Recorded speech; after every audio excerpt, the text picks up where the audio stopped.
માન્ય વડાપ્રધાનશ્રીના હસ્તે તેમની વર્ચ્યુઅલ ઉપસ્થિતિમાં પીએમ કિસાન ઉત્સવ દિવસ કાર્યક્રમમાં આપણી સૌની સાથે મંચ ઉપર ઉપસ્થિત ગાંધીનગર જિલ્લા પંચાયતના પ્રમુખ શ્રીમતી શિલ્પાબેન પટેલ, ગાંધીનગર મહાનગરપાલિકાના મેયર શ્રીમતી મીરાબેન પટેલ, મારા સાથી ધારાસભ્ય શ્રી રીટાબેન પટેલ, ગાંધીનગર જિલ્લા ભાજપ પ્રમુખ શ્રી અનિલભાઈ, ગાંધીનગર શહેર પ્રમુખ શ્રી આશીષભાઈ, કૃષિ વિભાગના અધિક મુખ્ય સચિવ શ્રીમતી અંજુ શર્માજી, શ્રી પ્રકાશ તિવારીજી, કાર્યકારી સદસ્ય અખિલ ભારતીય કિસાન સંઘ, રમેશભાઈ પટેલ, મહામંત્રી કિસાન સંઘ, સહકાર પશુપાલન ગૌ સંવર્ધન અને મત્સ્ય ઉદ્યોગ સચિવ શ્રી સંદીપ કુમાર, ગાંધીનગર તાલુકા પંચાયતના પ્રમુખ શ્રી મોહનસિંહ ઠાકોર, વિજય ખરાડીજી, કલેક્ટર શ્રી, જિલ્લા વિકાસ અધિકારી શ્રી, ખેતી નિયામક શ્રી, બગાયતની નિયામક શ્રી, વર્ચ્યુઅલ માધ્યમથી જોડાયેલા સૌ મારા સાથી મંત્રીશ્રીઓ, ધારાસભ્યશ્રીઓ, ઉપસ્થિત સૌ કિસાન ભાઈઓ બહેનો, પ્રેસ મીડિયાના મિત્રો, સૌને મારા નમસ્કાર. વિશ્વના સૌથી લોકપ્રિય નેતા અને યશસ્વી વડાપ્રધાન શ્રી નરેન્દ્રભાઈ મોદીની ખેડૂતો પ્રત્યેની સંવેદના અને પ્રતિબદ્ધતા વ્યક્ત કરતો આજનો આ અવસર છે. દેશના નાના અને સીમાંત કિસાનોને સિઝન પહેલા જ ઇનપુટ માટેનો ખર્ચ મળી રહે અને વ્યાજની ચુંગલમાં ફસાવવું ન પડે તેવા ખેડૂત હિતલક્ષી અભિગમથી કિસાન સન્માન નિધિ યોજનાનો કાર્યરત આજે કરવા જઈ રહ્યા છે. પીએમ કિસાન યોજના એ આજે દેશના કરોડો ખેડૂતોના જીવનમાં નવી આશા અને સુરક્ષાનો ભાવ જગાવ્યો છે. ઓગસ્ટ માસ તો ક્રાંતિનો મહિનો કહેવાય છે. વડાપ્રધાનશ્રીએ દેશમાં કૃષિ અને કૃષિકારો માટે જે ક્રાંતિકારી પગલાં લીધા છે તેમાં વધુ એક ક્રાંતિકારી કદમનો આજનો આ અવસર છે. પીએમ કિસાન સન્માન નિધિ આજે દુનિયાની સૌથી મોટી ડાયરેક્ટ બેનિફિટ ટ્રાન્સફર સ્કીમ બની છે. આવી ન્યાયી અને પારદર્શી પદ્ધતિએ ખેડૂતોમાં વિશ્વાસ પેદા કર્યો છે. આ યોજના વડાપ્રધાનશ્રીના અંત્યોદય એટલે કે સમાજના અંતિમ માનવી સુધી 100% લાભ પહોંચાડવાના અભિગમનું જીવંત ઉદાહરણ છે.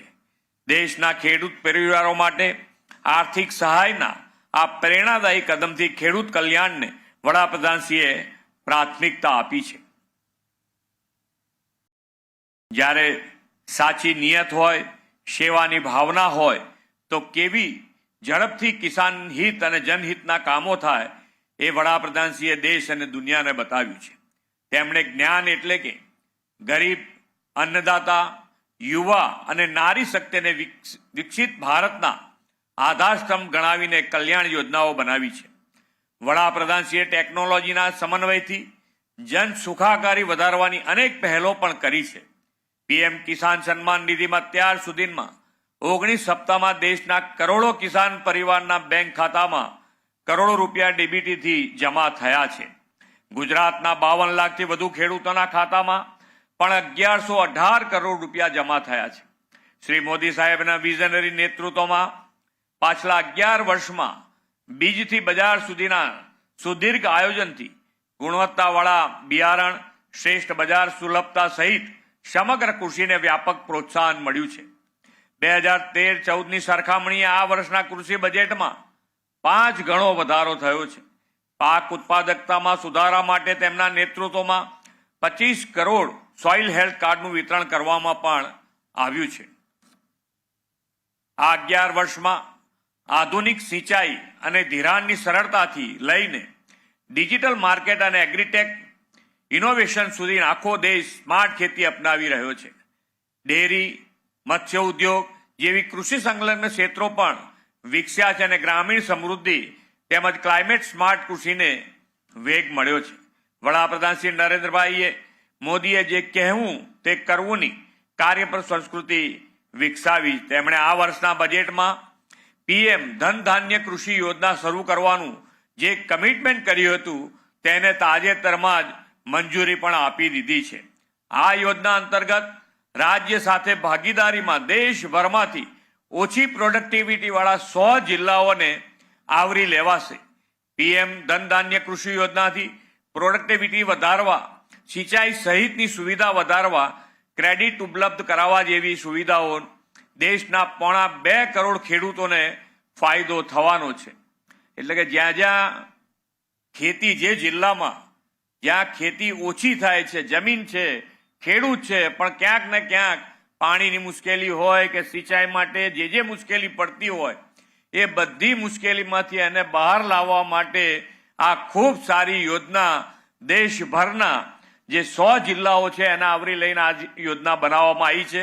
એનો લાભ ખેડૂતોને મળતો થવા જઈ રહ્યો છે. ત્યારે આપણા માટે ખૂબ લાભ, જેને પણ આ યોજનાનો જે જિલ્લાને લાભ મળે એનો પૂરેપૂરો લાભ રાજ્ય સરકાર સાથે લઈ અને ખેડૂત લેશે તો એમની જે જમીન છે એ વધુ ને વધુ પ્રોડક્ટિવિટી કરતી થઈ જાય, એના માટેનો વડાપ્રધાનશ્રીનો પ્રયત્ન, અને એમાં આપણે એ સાકાર કરવા માટે આપણે સૌએ પણ એ પ્રયત્ન કરવો રહ્યો.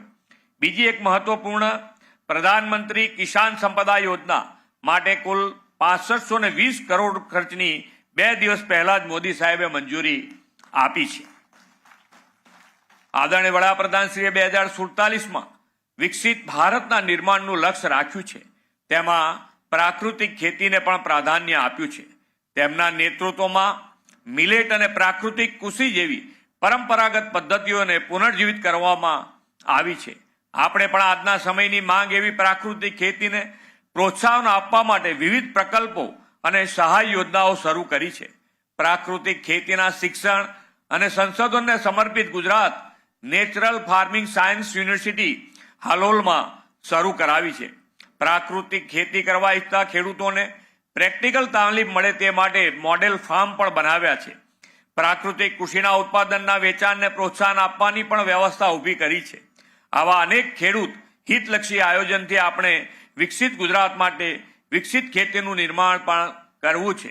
આપણી પાસે આ જે વિઝનરી લીડર છે, વિઝનરી લીડર એટલે કે આજે જે પ્રમાણે અત્યારે પાણીની વ્યવસ્થા અને પાણીની વ્યવસ્થાની શું આયોજન થઈ શકે, અત્યારે જે પ્રમાણે આપણે પાણી વાપરી રહ્યા છે એ પાણી ભવિષ્યમાં પણ આપણને મળતું રહે એનું આજથી આયોજન માનનીય વડાપ્રધાનશ્રીએ કર્યું છે. અને દરેક જિલ્લામાં અમૃત સરોવર, એટલે દરેક જિલ્લામાં 75 અમૃત સરોવર બનાવ્યા છે. અને ગુજરાત સરકાર પણ એની અંદર આ દરેકે દરેક તળાવ, નર્મદાના વધુ પાણી જ્યારે હોય ત્યારે એ નહેરમાં આવે તો એ ભરાઈ જાય, એના માટેની કિલોમીટરની જે રેન્જ છે એ કાઢીને પણ આ યોજના તળાવો ભરાય એના માટેનું અમે આયોજન કરી રહ્યા છીએ. એટલે તમારા ત્યાં આવતા કોઈ પણ તળાવ હોય તો એ કેવી રીતે ભરાઈ જાય પાણીથી એનું આયોજન પણ આપણે કર્યું છે. પણ જે વિઝનરી લીડરની વાત કરું છું તો એમાં કેચ ધ રેન, એટલે કે વરસાદનું પાણી પણ ટીપે ટીપું આપણે કેવી રીતે સંગ્રહ કરી શકીએ, અને સંગ્રહ ના કરી શકાય તો એ જમીનમાં કેવી રીતે ઉતારી શકાય એનું આયોજન આપણે બધાએ કરવાનું છે. અને એમાં ગુજરાત સરકાર તમારી સાથે છે. તમારે ખર્ચો કરવાનો નથી, પણ તમારે આયોજન કરશો તો અમે દરેક ધારાસભ્યને પણ 50 લાખ રૂપિયા આના માટે આપ્યા છે કે જે તમારા ત્યાં આગળ આ પાણી જમીનમાં ઉતારવા માટેનું આયોજન કરી શકશે. આવા અનેક ખેડૂત હિતલક્ષી આયોજનથી આપણે વિકસિત ગુજરાતથી વિકસિત ખેતીનું નિર્માણ કરવું છે. આપણે સૌ સાથે મળીને વિકસિત ગુજરાતથી વિકસિત ભારતની યાત્રામાં ખેડૂતોને કેન્દ્ર સ્થાને રાખીને આગળ વધીએ એ જ અભ્યર્થના સાથે વિરમું છું. ભારત માતા કી જય, વંદે માતરમ, જય જય ગરવી ગુજરાત.